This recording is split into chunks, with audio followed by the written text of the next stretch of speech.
Hello, everybody. Welcome back to Cure for the Common Game. Today, deck number 470, Sevinne, the Chronoclasm. Yeah, we continue on the Commander 19.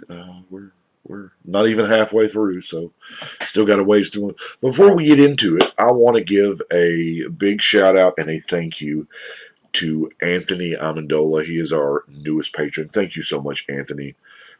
That is hands down the best email you can get. And I keep your eye open. There's a package headed your way, Anthony. So if y'all would like to become a patron, head on over to patreon.com/Cure for the Common Game, and we'll come join the party. But let's look at Sevinne, okay? Well, first off, a side note. I know I'm just about over my whole sickness thing, but I slept through F&M. Can you believe that? I come home from work and I was like, man, I'm just going to take me a quick nap. 4 hours later. Anyway, for the low price of 5 mana, we get a 2/2. And prevent all damage that would be dealt to Sevinne. Of course, y'all know what that cost me to put in there. But whenever you cast your first instant or sorcery spell from your graveyard each turn, copy it. So, I read this first. The first time I read this, I thought it was way better than what it actually is.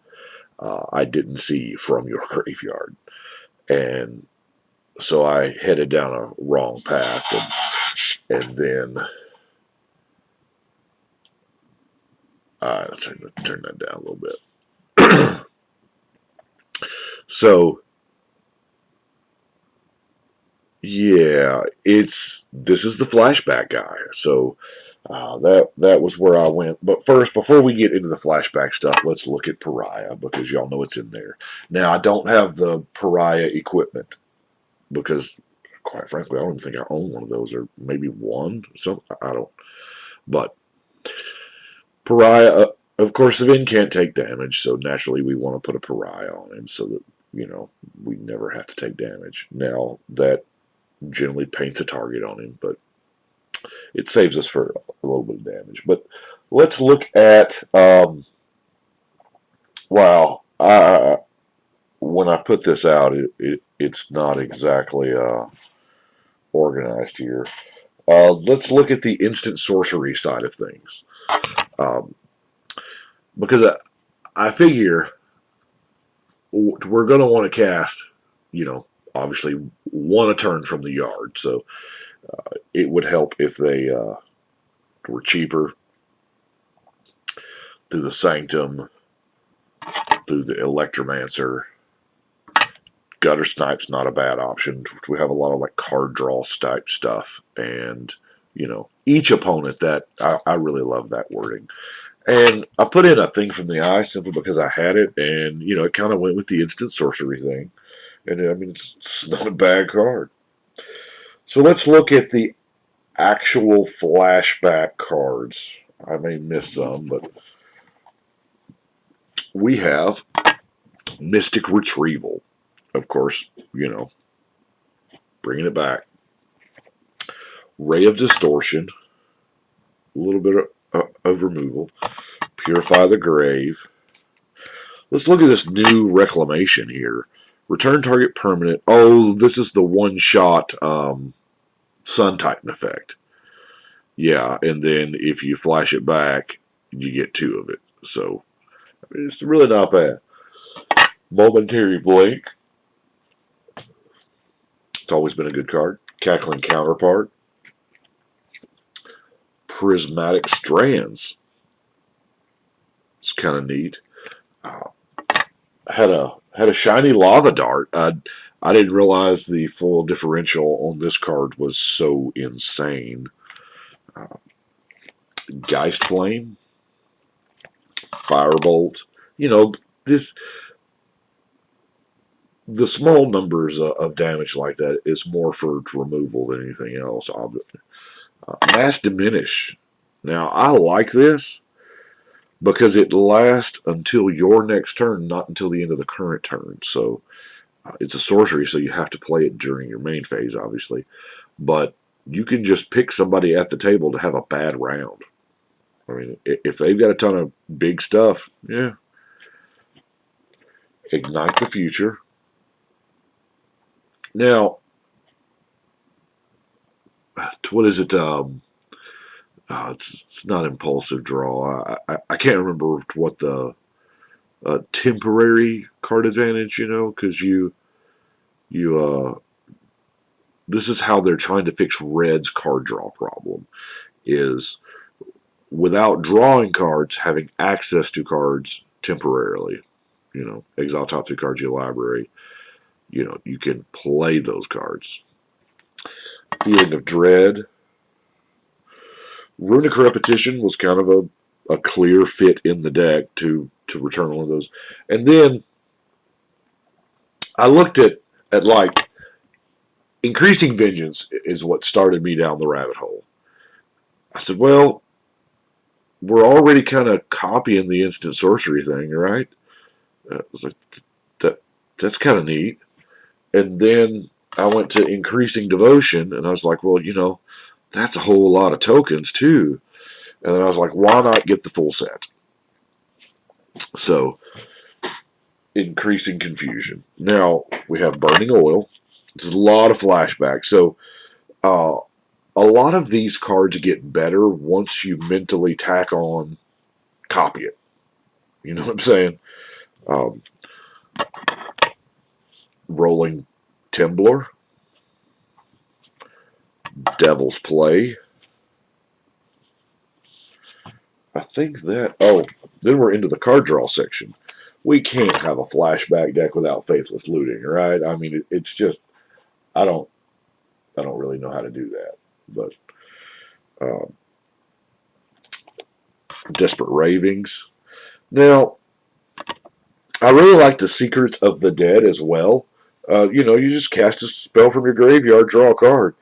It makes things like Una's Grace remarkable, because then for 3 mana and dipping a land, you draw 2 cards. Weird, and it's repeatable. That's what is that? The best Council of Sortami ever. Deep Analysis, some card draw. Now, Fact or Fiction, not really a flashback, but it will kind of enable your flashback stuff, because, yeah, obviously the popular way to get the instant or sorcery into the yard, your flashback card into the yard, is to cast it, but you don't have to. Sevinne actually rewards you for playing it from your graveyard, not from your hands, so Fact or Fiction is kind of a beautiful thing. Scour all possibilities. And Magus of the Wheel. I mean, that'll put some cards in a graveyard, right? Let's see. Here, let's do some color fixing real quick. Of course, I have all 3 lockets, since we are in 3 colors, because the lockets sack to draw cards. I have all 3 clue stones for the same reason. And then I have a Manolith. Don't hit me, Dana Roche. Brain in a Jar. I like it. It just helps you, cast your instants and sorceries. But nothing. Whoop, dropped that one, didn't I? Nothing any better than the Catalyst Stone. Now, this is a weird one. I don't know. I don't think this is. No, because the reserve lists don't go up that high into Odyssey. But it's I'm not exactly certain why that wasn't in the box, but anyway, it's a good card. Well, it's a very conditional card. It's good in this particular deck. Let's see. We got Thalia's Guy's Caller. Cast a spell from the graveyard. Do a thing. What else we got? Burning Vengeance. Spell from a graveyard, do a thing. Now, the Backdraft Hellkite, I know this kind of seems redundant in the fact that I've just showed you a whole bunch of flashback cards, and now I'm going to show you a creature that gives instants and sorceries in your graveyard flashback. I know that doesn't seem all that intuitive, but when it comes to just good cards, good staple cards, Chain Reaction it's a good removal spell. I like me some Fight to the Death, in that combat that does not involve you. Hate Mirage is kind of not bad. Epiphany at the Drown Yard is, what is that? X or fiction? Get X'd. Let's see. Of course, we have. I realize I'm jumping all over the place here. Negate. Let's try to stick with the rest. Let's see.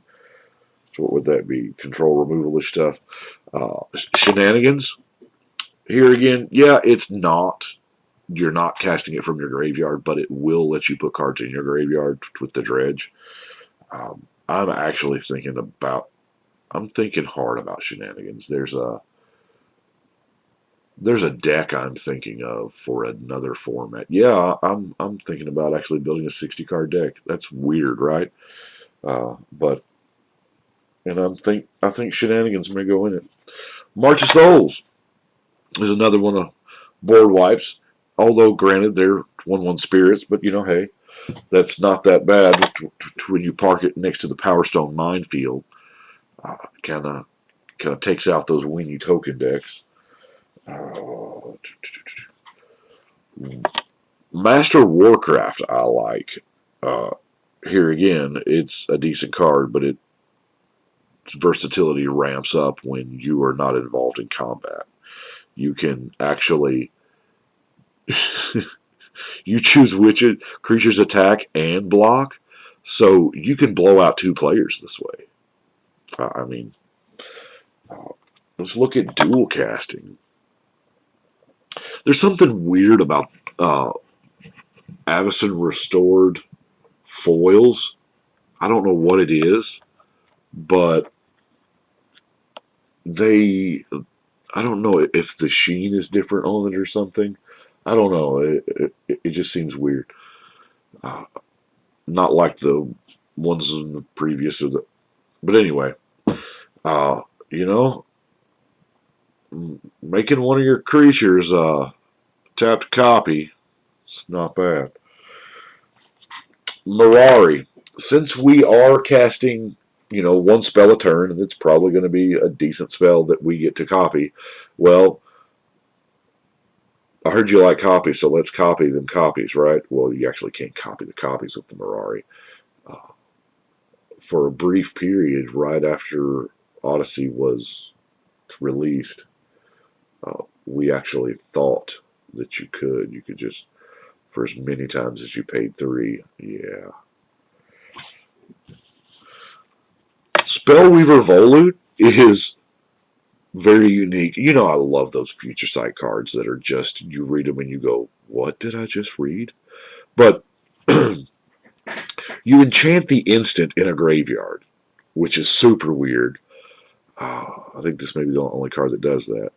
But whenever you play a sorcery, it's attached to an instant, but you got to trigger it by playing a sorcery. You copy the instant. That's right, for the free. And then that instant gets exiled, and you attach this to another instant. So you got to have this mix of instant sorceries. I'll be honest with you, I didn't do the math as to the ratio, but I was like, if there's ever, when else am I ever going to get to play with Spellweaver Volute, right? Teferi's Moat is just in there to keep people off of me. And then we got what? Wow. We're down to 4 creatures. Let's look at them. Wildfire Devils. Enters the battlefield, and at the beginning of your upkeep, choose a player at random. That player exiles, and then you get to copy it. Okay. To go with our Wildfire Devils, let's look at our Charmbreaker Devils. Gets an instant sorcery back. It's random. Don't care. River Kelpie enters from the graveyard. You get to draw a card. That's pretty sweet. That kind of triggers off all the persist stuff in the deck. Oh, wait. This is all the persist stuff in the deck. And our last creature, Numot. Numot has absolutely bupkis to do with anything other than it's a mean, mean dragon. Now, yeah, win conditions in this particular deck are few and far between. I don't. For some reason, I just never really latched on to Flashback. I'll be honest, I never really did. So this is kind of one of those decks that, I'm checking off the list, if it were. But let's look at our lands. We got the Command Tower and the Exotic Orchard, of course. Caldera Lake and the Scab Land. Y'all know how I feel about Tempest Lands. It's just another good. And let's look at our just good old-fashioned two colors. Stone Quarry, Boros Gate, Refuge, River, Chancery, Guildgate, Cove. Evidently, I want to show y'all this island. I don't know why I had it in there with the non-basics. Garrison, Lake, Crag, Gate, Boiler, Cliff. Whoop. Oh, Cliff. Well, that Cliff's not going to stay. Promenade. Said, nope, not going. Wilds, Passage, and Landscape. I realized that one was pretty quick. That is what I have got for Sevinne. Like I said, that one, I don't know. It didn't really, something about it, it didn't excite me as much as the rest. I still think it'll be a fun deck, especially if you can deal with that first line there. So, number 470 is done, so let's look up here at the wall. I'll paint that ceiling one day, folks.